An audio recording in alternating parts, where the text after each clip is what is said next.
ನಾನು ಮುಖ್ಯಮಂತ್ರಿ ಆಗ್ಬೇಕು. ನಾನು ಡೆಲ್ಲಿಗೆ ಹೋಗ್ತೀನಿ, ಯಾಕೆ ಹೋಗ್ಬಾರ್ದು? ಮುಖ್ಯಮಂತ್ರಿಗಳನ್ನ ಬದಲಾಯಿಸೋದ್ರ ಬಗ್ಗೆ ಆಗ್ಲಿ, ಅದು ಹೈಕಮಾಂಡ್ ನಲ್ಲಿ ಒಂದು ಕ್ಲೋಸ್ ಡೋರ್ ನಲ್ಲಿ ಆಗ್ಬೇಕಾದಂಥದ್ದು. ನಾನು ಒಬ್ಬ ಶಿಸ್ತಿನ ಕಾಂಗ್ರೆಸ್ ಪಕ್ಷದ ಸಿಪಾಯಿ. ನಾನು ಪ್ರದೇಶ್ ಕಾಂಗ್ರೆಸ್ ಸಮಿತಿ 8 ವರ್ಷ ಕೆಲಸ ಮಾಡಿದ್ದೀನಪ್ಪ. ಸಾಮರ್ಥ್ಯ ಇಲ್ಲದೆ ಕೆಲಸ ಮಾಡಿದ್ನಾ? 2 ಸಾರಿ ಪಕ್ಷಕ್ಕೆ ಅಧಿಕಾರಕ್ಕೆ ತಂದಿದ್ದೀನಿ ಮತ್ತು ರಾಜ್ಯದ ಉಪಮುಖ್ಯಮಂತ್ರಿಯಾಗಿ ಕೆಲಸ ಮಾಡಿದ್ದೀನಿ. ಸೊ ಸಾಮರ್ಥ್ಯ ಬಗ್ಗೆ ನನ್ನ ವಿಷಯದಲ್ಲಿ ಯಾರು ಕೂಡ ಪ್ರಶ್ನೆ ಮಾಡುವಂತದ್ದಿಲ್ಲ. ತಾವು ದೆಹಲಿಗೆ ಯಾವಾಗ ಹೋಗ್ತೀರಾ ಅನ್ನೋ ಒಂದು ಕುತೂಹಲ ಇದೆ ಸರ್. ಯಾಕಂದ್ರೆ ನಿಮ್ಮ ಸ್ನೇಹಿತರುಗಳೆಲ್ಲ ಹೋಗಿ ಬಂದಿದ್ದಾರೆ, DCM ಕೂಡ ಹೋಗಿ ಬಂದಿದ್ದಾರೆ. ತಾವು ಡೆಲ್ಲಿಗೆ ನಾನ್ ಡೆಲ್ಲಿಗೆ ಹೋಗ್ತೀನಿ, ಯಾಕೆ ಹೋಗ್ಬಾರ್ದು? ನಾನ್ ಡೆಲ್ಲಿಗೆ ಏನು ಹೊಸ್ತಾನೆ? ಯಾವಾಗ ಬೇಕೋ ಅವಾಗ ಹೋಗ್ತೀನಿ. ನಾನೇನು ಯಾರ್ದು ಪರ್ಮಿಷನ್ ತಗೊಂಡೇನು ಹೋಗೋದಿಲ್ಲ. ನನಗೆ ಕೆಲಸ ಇದ್ರೆ ಹೋಗ್ತೀನಿ. ನಾನು ಶಿಕ್ಷಣ ಸಂಸ್ಥೆಗಳನ್ನ ನಡೆಸ್ತಾ ಇದ್ದೀನಿ, ಆಯ್ತಾ. ಅನೇಕ ಕೆಲಸ ಕಾರ್ಯಗಳು ಇರ್ತಾವೆ. UGC ಇರುತ್ತೆ, NMC ನಲ್ಲಿ ಇರುತ್ತೆ, ACT ನಲ್ಲಿ ಇರುತ್ತೆ. ಅದು ಒಂದು ಭಾಗ, ಅದಕ್ಕೂ ಹೋಗ್ತೀನಿ.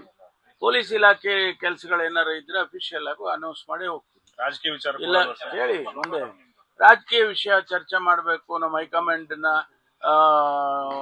ನೋಡ್ಬೇಕು ಅಂತ ಅನ್ಸಿದ್ರೆ ಹೋಗ್ತೀನಿ.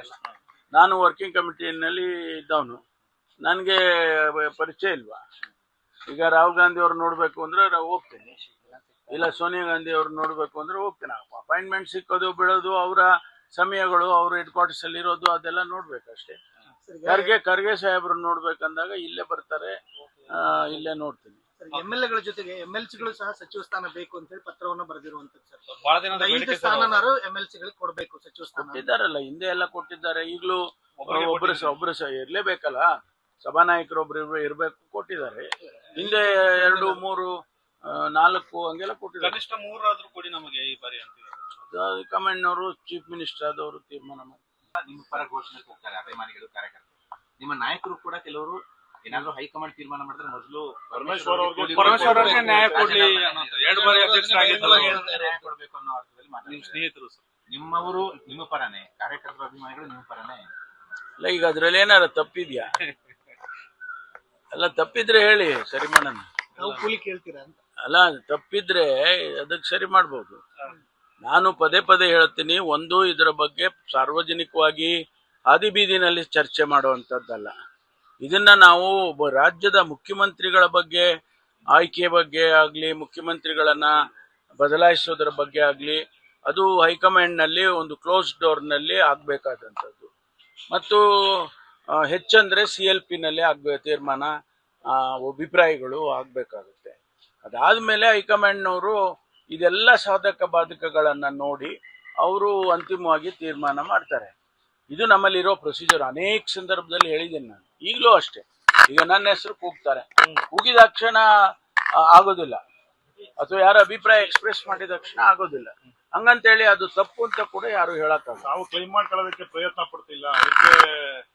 ನಾನು ಹೇಳಿದ್ನಲ್ಲ, ನಾನು ಒಬ್ಬ ಶಿಸ್ತಿನ ಕಾಂಗ್ರೆಸ್ ಪಕ್ಷದ ಸಿಪಾಯಿ. ನಮ್ಮ ಹೈಕಮಾಂಡ್ನವರು ಏನ್ ತೀರ್ಮಾನ ಮಾಡ್ತಾರೆ ಅದನ್ನ ತಿಳ್ಕೊಳ್ಳೋನು ನಾನು. ಅಷ್ಟು ಬಿಟ್ರೆ ನಾವು ಹೋಗಿ ಈಗ ನಾನು ನಿಮ್ಮ ಮುಂದೆ ಹೇಳಿಕೆ ಕೊಡ್ತೀನಿ, ಹೌದು ನಾನು ಮುಖ್ಯಮಂತ್ರಿ ಆಗ್ಬೇಕು ಅಂದಾಕ್ಷಣ ಆಗುತ್ತಾ? ಅದು ಸಾರ್ವಜನಿಕವಾಗಿ ಚರ್ಚೆ ಆಗ್ಬೋದು ಅಷ್ಟೇ. ಆದ್ರೆ ಅದಕ್ಕೆ ಸನ್ನಿವೇಶಗಳು, ಅದಕ್ಕೆ ಬೇಕಾದಂತ ಅದನ್ನ ಚರ್ಚೆ ಮಾಡೋದು ಹೈಕಮಾಂಡ್ನವರು. ನಾವು ಕೂಡ ಸಮರ್ಥರಿದ್ದೀರಿ ಅನ್ನೋ ವಾದನ ಇರುತ್ತೆ. ಸಾಮರ್ಥ್ಯ ಎಷ್ಟು ಸರಿ ಪ್ರೂವ್ ಮಾಡ್ಬೇಕ್ರಿ? ನಾನು ಪ್ರದೇಶ್ ಕಾಂಗ್ರೆಸ್ ಸಮಿತಿ 8 ವರ್ಷ ಕೆಲಸ ಮಾಡಿದ್ದೀನಪ್ಪ. ಸಾಮರ್ಥ್ಯ ಇಲ್ಲದೆ ಕೆಲಸ ಮಾಡಿದ್ನಾ? 2 ಸಾರಿ ಪಕ್ಷಕ್ಕೆ ಅಧಿಕಾರಕ್ಕೆ ತಂದಿದ್ದೀನಿ. ಸಾಮರ್ಥ್ಯ ಇಲ್ಲದೆ ಅದು ಕೆಲಸ ಆಗುತ್ತಾ? ಮತ್ತು ರಾಜ್ಯದ ಉಪಮುಖ್ಯಮಂತ್ರಿಯಾಗಿ ಕೆಲಸ ಮಾಡಿದ್ದೀನಿ. ಸಾಮರ್ಥ್ಯ ಇಲ್ಲದೆ ಉಪಮುಖ್ಯಮಂತ್ರಿ ಮಾಡಕ್ಕಾಗುತ್ತಾ? ಸೊ ಸಾಮರ್ಥ್ಯ ಬಗ್ಗೆ ನನ್ನ ವಿಷಯದಲ್ಲಿ ಯಾರು ಕೂಡ ಪ್ರಶ್ನೆ ಮಾಡುವಂತದ್ದಿಲ್ಲ. I have proved beyond doubt that I am capable. ನಮ್ಮ ವಿಜಯವಾಹಿನಿ ನ್ಯೂಸ್ ಚಾನೆಲ್ನಲ್ಲಿ ಕೆಲಸ ಮಾಡಲು ಆಂಕರ್ ಹಾಗೂ ವಿಡಿಯೋ ಎಡಿಟರ್ಸ್ ಬೇಕಾಗಿದ್ದಾರೆ. ಆಸಕ್ತಿಯುಳ್ಳವರು ಕೆಳಗೆ ಕೊಟ್ಟಿರುವ ನಂಬರ್ಗೆ ಕರೆ ಮಾಡಿ. 8073516055.